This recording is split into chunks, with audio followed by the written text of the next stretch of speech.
4 марта 1908 года родился жанровый и исторический живописец, член-корреспондент Академии художеств СССР, заслуженный деятель искусств РСФСР Александр Павлович Бубнов.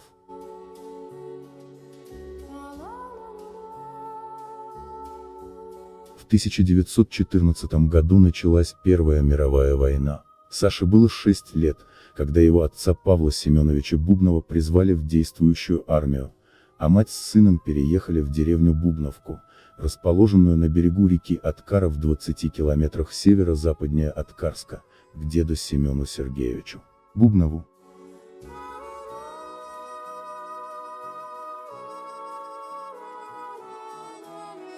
Въездная околица деревни Бубновка, состоящая из короткой улочки, протянувшейся с южной окраины до деревянного моста через реку Откару, встретила 6-летнего Сашу неповторимым сельским запахом из смеси ароматов парного молока, испарений, земли, благоуханий флоры и горьковатого дыма. Рубленные деревянные дома с маленькими окнами, соломенными крышами и кирпичными трубами над ними были ухоженными, с ограждениями из плетня.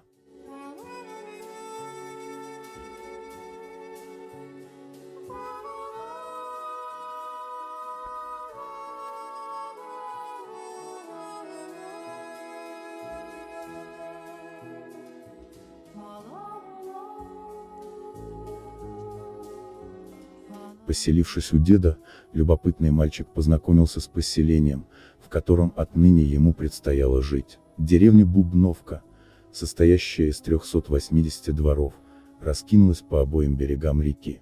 Стены дворовых построек, амбаров, конюшен, лошади были почти в каждой семье, хлевов, птичников и сараев делались в основном рубленными, иногда из плоского камня на глиняном растворе. Крыши хозпостроек были соломенными или тростниковыми.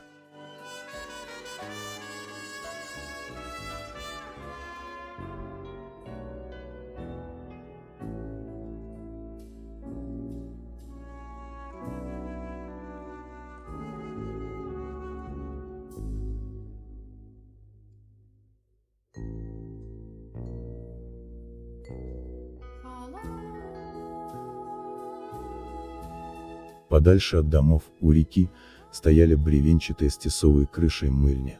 Воду в них грели в больших чугунных котлах, вмазанных в очаги. Порой бубновский крепыш в рукавицах на руках и старой шапке на голове брызгал водой на раскаленный дикий камень и начинал париться березовым веником в нетерпимом сухом пару.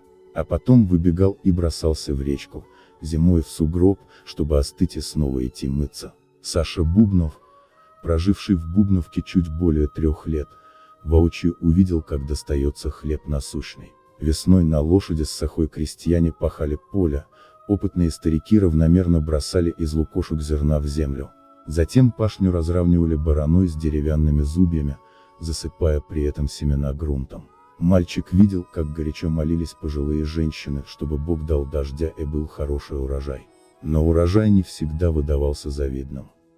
Через какое-то время после сева селяне шли на сенокос, косой вручную косили траву на зиму скоту, причем в большом количестве.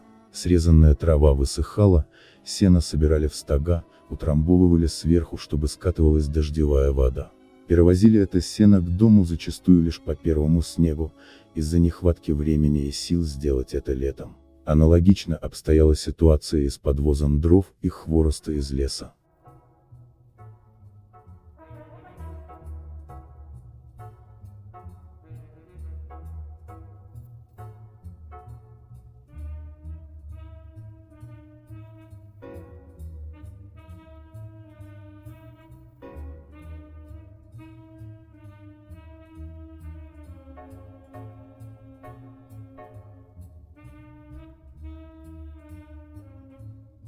Все это видел и воспринимал не по-детски серьезно будущий художник, восхищаясь бесхитростностью и добротой местных жителей.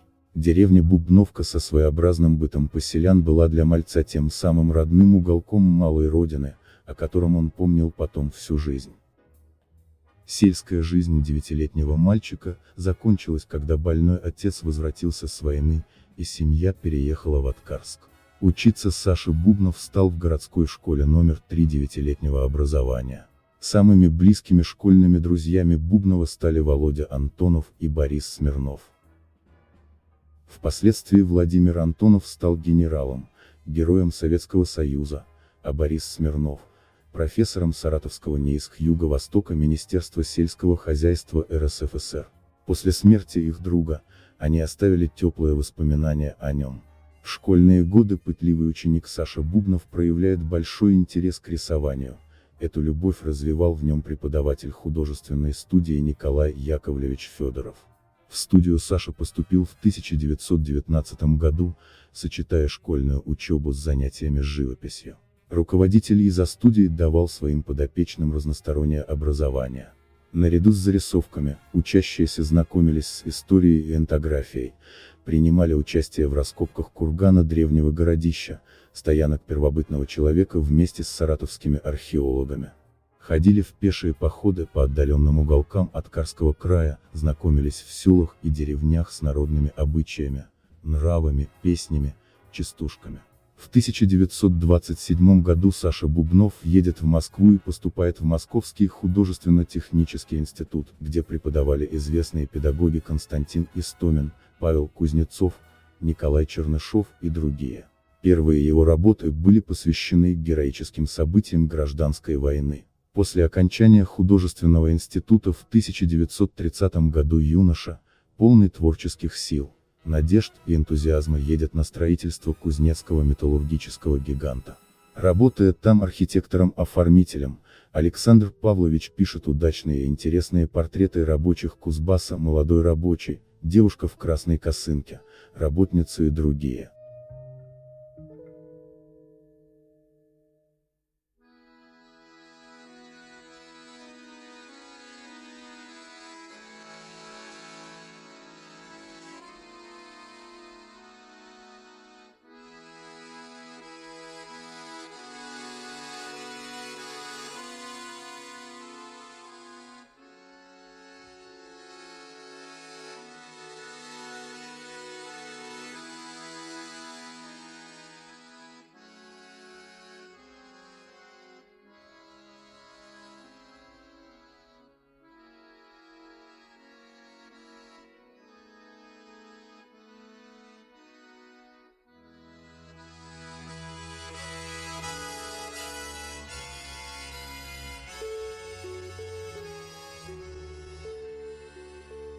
Поездка Бубнова в 1937 году с группой художников на Дальний Восток принесла новые темы для его следующих картин на Дальнем Востоке, «Пограничники в засаде».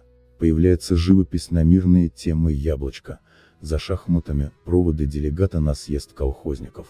С 1939 по 1940 годы наш земляк совместно с бригадой художников в составе Гапоненко, Крайнева, Лаврова, Низкого, Одинцова, Пластова, Рогова, Сидорова, Шмаринова под руководством Ефанова выполнили панно «Знатные люди страны Советов» для международной выставки в Нью-Йорке. Великая Отечественная война повлияла на тематику картин художников СССР, в том числе и Александра Павловна Бубнова. В начале войны им пишутся полотна «Умирали, но не сдавались», «На новую огневую позицию», «Бородинское поле», портрет героя Советского Союза, закрывшего своим телом бойницу в дзоте вражеского пулемета, Александра Матросова. В этих картинах видны широта и размах русского характера, свободолюбие и мощь нашего народа, его мужество, героизм, любовь к родине. Художник также работает над жанром плаката, делает рисунки для журналов и листовок, принимает активное участие в создании актуальных и злободневных зарисовок в окнах ТАСС.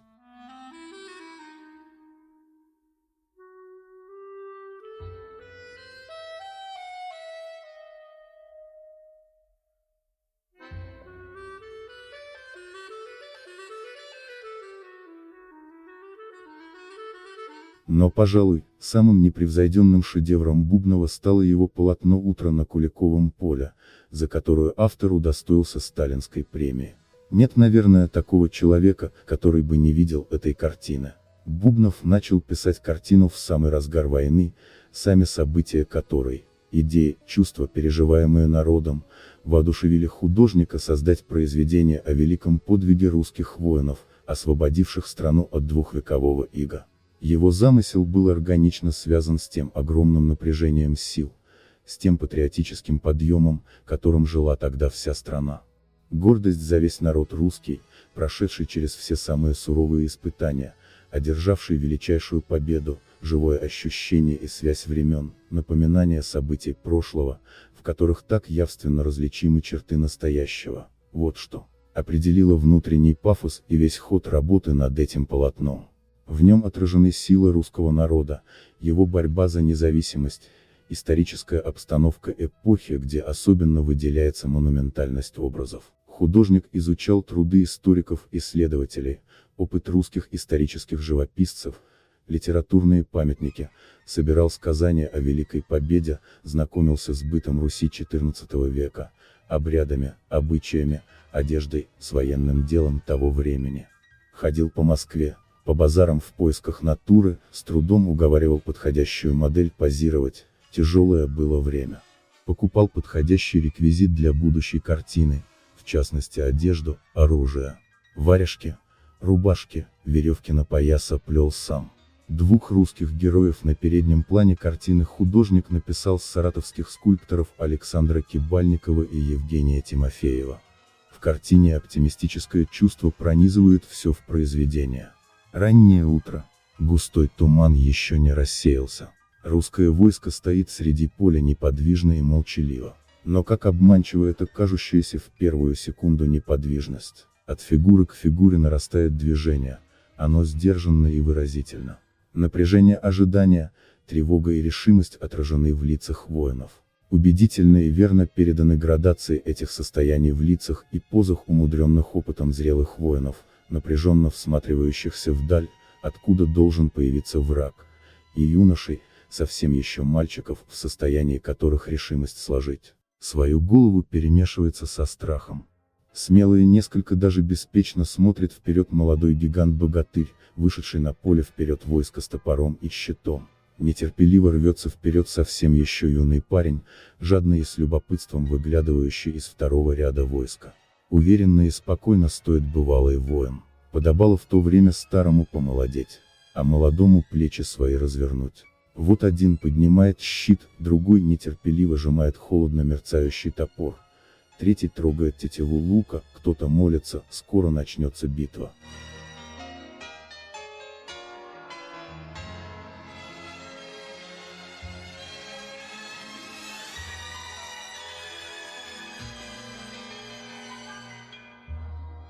В начале 60-х Бубнов обращается к образам истории, претворяя это в эскизах и набросках ладьи, княжеские дружины в походе, кузница проба меча, ледовое побоище, Петр I и другие.